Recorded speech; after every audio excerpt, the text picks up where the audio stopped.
Hey YouTube, it's exclusive underscore DC coming at you with another album review. This time I'm doing JLO's, I don't know what studio album this is for her, but JLO's A.K.A. album. And what made me first interested in this album is she was on 106 in Park recently, a couple days ago, and she premiered her First Love video. I think that's her second single off of this album. But usually I'm not really checking for JLO. It's like, it is what it is. If I hear, I don't really care. But when I seen the First Love video, I was like, okay, I'm starting to feel this track. Because I had heard it before, and I heard I Love You Pappy. But we'll get to that later. So she has 14, I listened to it on YouTube, so I'm not sure if this is deluxe or what. But she has 14 tracks on this album. And let's just say I was pleasantly surprised about how good this album was. Because we all know JLo isn't the best vocalist or whatever, but she is a great actress, and she has good movies, and she can dance. But I mean, I'm really happy with the way this album came out. I'm surprised. I did not expect to listen to every single track on this album. But I'm going to jump right into it. Her first track on the album is the title track, of course. It's A.K.A. featuring T.I. I give this song a 4 out of 5 because, I mean, it's a really catchy song. Never hold you down, A.K.A. Never gonna... Okay. Well, I can't sing. I'm just letting you know that right now. But I really like the song, and she added T.I. to it. I mean, I don't think it was needed, but it was a good addition to the song. Like I said, it's catchy. It's one of my favorite songs on the album. Get 4 out of 5. I can listen to that song over and over again. Second track, First Love, is, I believe, her second single she released. I give that a 4 out of 5 after I seen the video. When I first heard it on the radio, I was like, man. But it is a generic song, but it is cute. I mean, it's catchy. When I say it's generic because it's not anything like any other pop star couldn't sing. But for JLo, I think it's a good song, and I think if it was promoted right, it could be a potential first hit. I've been seeing her on these talk shows and stuff, Wendy Williams, 106 in Park, and she hasn't performed. She's been talking about everything else, but she's been doing everything else but actually performing when she goes to these talk shows. So JLo, come on now. This album is too good to be wasted. And I heard her sales projections were 30,000. I'll get to that later, but after listening to it, it should be much higher. Okay. Number 3 track is Never Satisfied. It's pretty much about being addicted to a man. He gives her that good, whatever. I give that song a 2 out of 5.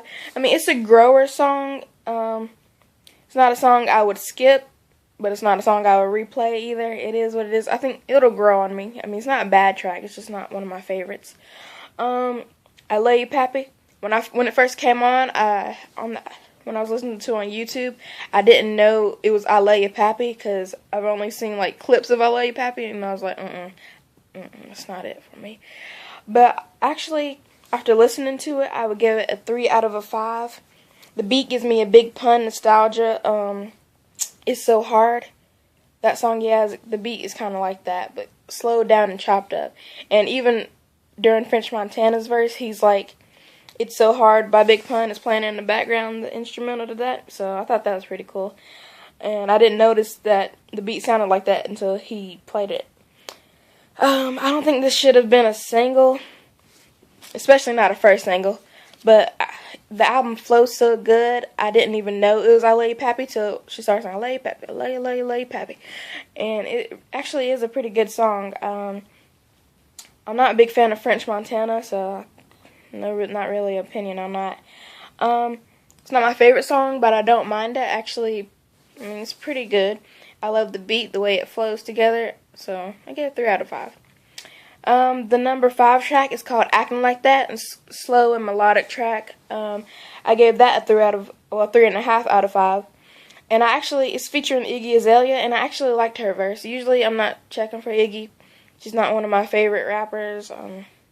She's just kind of a fad thing to me, but she spit a pretty good verse on this album, on this track. And it's pretty much about a guy who's being shady, and she's pretty much saying, yeah, you're going to miss me when I'm gone. I like that. It's pretty good. Number 6 track, Emotions. I first heard this song on Instagram when she premiered the video a little bit, or gave us a little teaser of it on her Instagram page. I was like, no, JLO. Vocally, it didn't sound right on Instagram. I was like, I made a joke about it, but I'm not going to say it because I changed my mind about the song. But I think it was uniquely written. I wish I would have wrote it, actually. First impression was mad, but after listening to it, it's pretty good. And I like the line where she says, broke your heart so you could feel it. I was like, okay, JLO. I'll give it 3.5 out of 5. It's pretty much about a girl not caring about her man anymore, not putting up with the crap that he's been dealing out. And it's like, someone took my emotions. Don't forgive me, I didn't ask. Okay. It doesn't matter. That's the way she kind of sounded on that when I first heard it on Instagram. No shade, but but actually, after I listened to the track, I liked it. Number 7, I gave that a 4 out of a 5. So good. It has a similar message to Emotions, but the reason why it got a 4 out of a 5 instead of a 3.5 is because it flowed better than Emotions, and vocally it flowed better, and yeah. So it was a good track, similar message. Number 8 is Let It Be Me. I thought that was a really pretty Spanish song for her. Of course, she had the guitar and violins. The message or the flow of the song reminded me of an old age type of love vibe, like a Romeo and Juliet. Again, this one was greatly written. I give that a 3.5 out of 5. I'm making it look like I have no neck. I'm in my bed all scrunched up. Excuse me, sorry. But yeah, Let It Be Me. It's a very pretty love song. Talking about how she's giving her love to this guy, and after she's done all that, just let it be known that she's the one he loves and loved. So that was cute. Number 9, Worry No More, featuring Rick Ross. I actually seen the teaser for this on 106 & Park as well for the video. I don't want to worry no more. I don't want to worry. I like that. That was catchy to me. And Rick Ross' verse was good. Sometimes it's either hit or miss when he's featuring on somebody else's track. Excuse me. When he's featuring on somebody else's track. But this one was a hit. I like that. I give that a 3.5 out of 5. Number 10, Booty, featuring Pitbull. Let me just first. I don't care for Pitbull. He's pretty generic. I know he's done some good things for JLO as far as her standards, and as far as on the charts. Doesn't matter if I like it or not because it did chart. But it was generic to me. I can see it on the radio though, definitely, especially being the type of beat it has. It's upbeat. It's a good dance song if you're working out. I can't imagine listening to it when I'm working out or whatever at the gym. I give that a 2.5 out of 5. I mean, because at the end of the day, it's a dance song. But number 11, I gave that a 1 out of 5 because I mean it's called Tens, featuring Jack Misery, I don't know. But I think it's about I know it's about like LGBT, you're serving, it's a lot of gay lingo. And I just didn't like it, and I didn't like the ad-libbing or anything. It's just not my cup of tea. So I gave that a 1 out of 5. And the next track is called Trouble. Excuse me. It's featuring Nas. It's a smooth tune. It's one of those, you have to be in the mood to listen to, I'd say. One of those tracks you have to be in the mood. But it's not a bad song. Number 13 is called Expertise. Ready, Set, Go. I give that a 3 out of a 5. I think overall that's a good album filler, just like Trouble is. And yeah, it was okay. And number 14, Same Girl, featuring French Montana. Again, I'm not a French Montana kind of girl. I give that 3 out of 5. It's okay. It's pretty much, I won't say nostalgia, but she's still like reiterating that she's still Jenny from the block. Same girl. She hasn't changed after all these years. Okay, I'm finished with the album review. Now it's time for the overall review, I guess. So, when I first listened to this album, I didn't expect it to be so urban, I guess you could say. And it gave me that Jenny from the block nostalgia. And it just being so urban, I wish she would have promoted it differently. Because, like I said earlier, she's predicted to do 30,000 in the first week. And I think it should be much higher than that. If she would have promoted it right and, I guess, reached out more to the urban community instead of pretty much not promoting it or promoting it to the wrong sources. I think she could have sold more.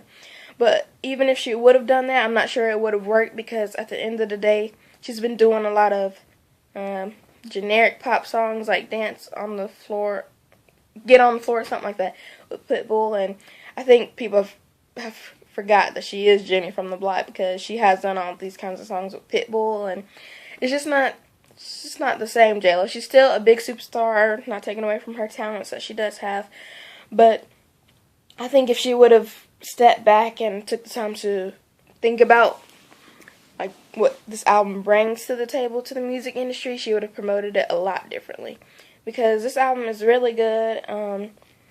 I didn't like I Love You Poppy or First Love when I first heard it, but this album flows so good, I wouldn't change the arrangement for it for anything. It's really good. But yeah, I don't know. 30,000 to be JLo and sell 30,000. I know she feels like she's at a point in her career where she doesn't really have to prove anything, and she's right. But musically, I think she should want to be more than just releasing an album, a few songs on the radio, not do too well. Because after listening to this album, I really like it, and I'm just disappointed. Actually, when I take the time out to listen to a JLo album and to give her the time of day, she don't promote it. It's not what it could be.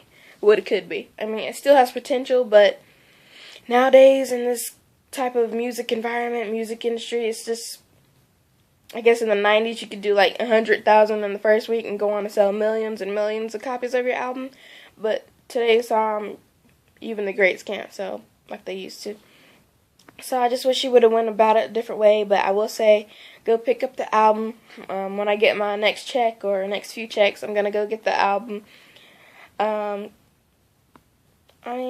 think that's all I have to say. So, like I said, I'm looking raggedy today. I'm in my bed. I just woke up. I did wash my face, though. Click thumbs up, subscribe. More YouTube album reviews to come. Tell me what you want more of, what you like, what you didn't like. Be respectful, hopefully. I mean, if you're not respectful, you won't get blocked. I mean, it doesn't matter. But, yeah, I will say there's more to come for me. I would like to get a real video camera instead of using my phone, but one day I just had this urge to start making album reviews. I wanted to do it for a while, but I just thought it was time. And my first YouTube video was actually 4 days ago. I did the Mariah Carey I Am Mariah, the Elusive Shantice review.